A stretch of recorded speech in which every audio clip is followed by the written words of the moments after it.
Hello, you're listening to the Sound on Sound People and Music Industry podcast with me, Sam Inglis. In this series of episodes, I'm talking to some of the engineers and producers who are nominated at the 2023 MPG Awards. And this morning, I'm very delighted to be joined by Francine Perry. Hello, Francine. Hello, thanks for having me. Hey, it's an absolute pleasure, and congratulations on the nomination. Thank you. Yeah, it feels great. So you're nominated as Rising Star, which I guess is a category for people who are in the relatively early stages of their career, but it seems like you already have a pretty substantial body of work behind you. Yeah, thank you. I've been in the industry for a few years. I guess it's also to do with I do quite a few different things, which I think come under the Rising Star category pretty well. Like I do mixing, I do engineering and production, and now live sound stuff as well. So there's not really a different category that fits all of that as well, apart from the sort of big like Mix Engineer of the Year awards, which I'm definitely not ready for yet. So tell us a little bit about your career so far. How did you get involved in the music business? So I started out playing drums when I was 8. So I've been playing drums since then, and just sort of played a bunch of different instruments as I was growing up, got into bands, and then I went on to study at Goldsmiths Uni. There's a pop music course there. So I did that for my undergrad, which really got me into doing a bit more production sort of things and sort of, working with other people as well, sort of on my productions and actually showing my work to other people, which was something I hadn't really done so much in the past.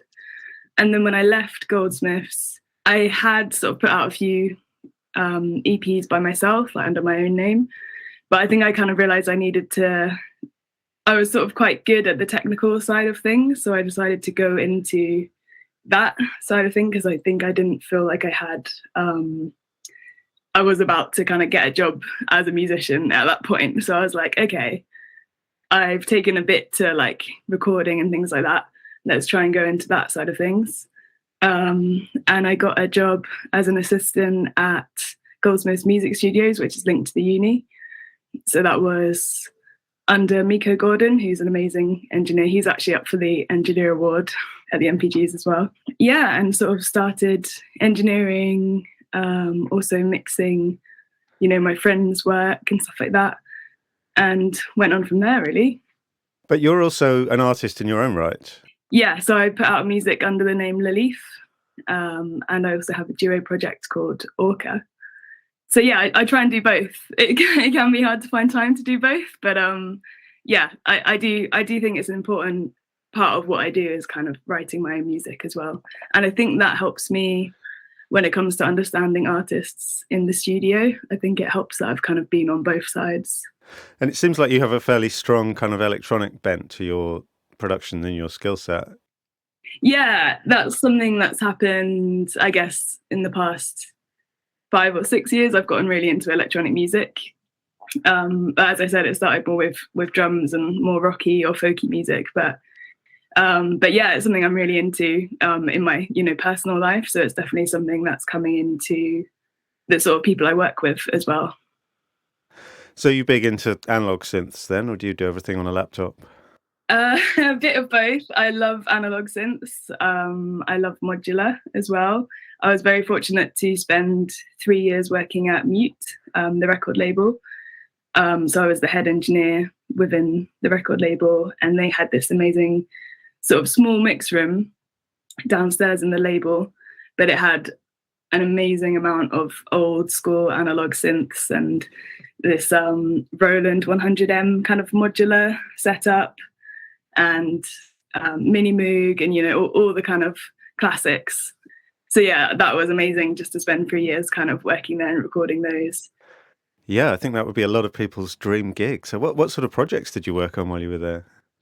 Lots of stuff with the label. So I was lucky enough to mix a couple of Erasure tracks while I worked there.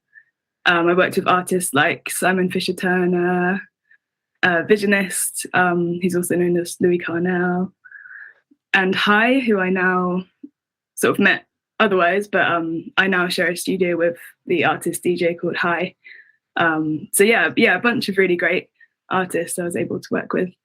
And it's interesting that you use the word artist, because it seems to me like what you do kind of almost consciously blurs the boundaries between art and music. Is that fair to say? I'd love to think that.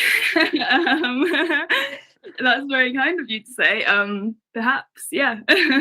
Tell us a little bit about, have you been nominated for specific projects at these awards? And if so, what are they? So I think I've put down the HAAi Baby We're Ascending record that I worked on, which is an incredible record. So yeah, I engineered that. I did some additional production, and I mixed half of the record alongside Marta Sologny, who mixed the other half. So yeah, it's that one. The Beth Orton record that's come out now, and it's also really, really amazing. It's fantastic to work on. So it's engineering that. And I think the Erasure tracks as well. Oh, cool. Well, that's a pretty wide variety of stuff then. Yeah. And Beth Orton, obviously, like one of the great voices of our time. That must have been quite a privilege to work with Beth. Such a privilege. Yeah, I feel I've been working with Beth for, I think, 4 or 5 years now. And I feel very privileged just to kind of have been there early on when the songs were in their early phases. You know, we would do a lot of sessions, just me and her, when she's working through stuff. And just being in the room with her singing and playing it's been one of the most amazing voices I've ever heard, to be honest, and ever had the chance of recording. So yeah, that was incredible to work with her. And she brought on a lot of amazing musicians like Tom Skinner and Tom Herbert. And yeah, many more across that record. So it was this huge kind of collaborative thing, and it was amazing. Yeah. So does that draw together both the sort of roots music and the electronic music sides of your musical personality, as it were? It actually does, yeah. I think luckily it really did. I really love her music anyway, and it does speak to kind of the folky side of me, but she does have this electronic side as well. And I was actually lucky enough, she asked me to play some synths on that record too, so I sort of got to put my synth hat on and, you know, come at it with that as well. So yeah, I think her music really speaks to me on many levels. So she's a great person to work with. That's something I'm finding with all the people that I've interviewed for this series, is that they're all people who wear lots of hats. They have multiple skills. They're not just really old school engineers or pure musicians or pure producers. They're all capable of doing a lot of different things in the studio. Do you think that's kind of really important in this day and age? Yeah, I think it is. I don't know why necessarily, but I do feel like most people tend to have to wear a lot of different hats. And maybe because of the technology these days, you can wear a lot of different hats. Like, you know, we can all produce on our laptops, and you can learn these different skills in a way a lot easier. So maybe it just makes sense in that sense. But it's definitely something I really enjoy, being able to do different things on different days. I'm a bit ADHD, so I am ADHD, so I think that helps me as well. Just kind of, yeah, having different kind of days for different things. And I've just really recently, I've been getting into doing some live stuff as well, like musical directing, both with HAAi and with Romy as well. So yeah, so that's a whole new sort of newer hat that I've been putting on. So yeah, no, it's good. I'm really glad that the industry allows for people to be kind of flexible in this way. Well, that is one of the great things about music. There are so many hats available if you're willing to put in the work to fit your head into them. Absolutely. I think this metaphor has possibly gone a bit too far now. But I did want to talk briefly about one of your other hats as well, though, because as well as being a musician and a producer and an engineer, you're also, I guess, what you might call an activist. And you've been quite a passionate campaigner for women in studios and in music production. Tell us a little bit about the Omnii Collective.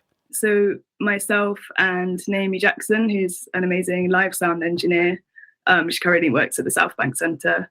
In 2016, we decided to set up Omnii, which is a collective of women, non-binary and trans producers, engineers, mix engineers, live sound engineers, all of the technical sides of music, basically. And we run a lot of workshops, both within Goldsmiths University and elsewhere, with different collaborations or by ourselves across the country kind of thing, trying to get more people into the technical sides of music, trying to sort of break that barrier, because we realised well, in 2016, it was quite a while ago as well. There really weren't that many women, non-binary or trans producers, engineers, and all of this. And I guess we also, both of us in our different fields, had a bit of a hard time coming into the industry because of that. You know, just like I would walk into a recording session and people would say, "Are you the singer?"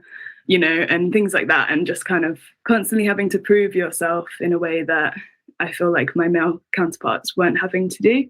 So yeah, we set it up for that reason. And it's been going ever since. We've been running workshops ever since then. So, well, it's amazing. And do you feel like it's beginning to bear fruit and that things are beginning to change?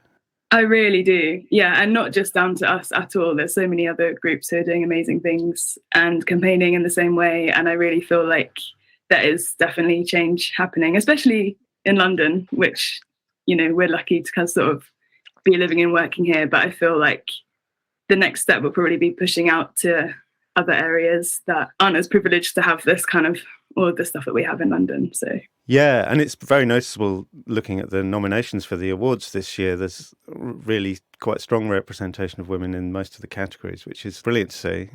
Yeah, it's definitely getting there. Yeah, there's a long way to go, but it's getting there. Excellent. Well, thank you so much for your time this morning, Francine. It's been wonderful to meet you, and best of luck in the awards. Will I see you there on the night?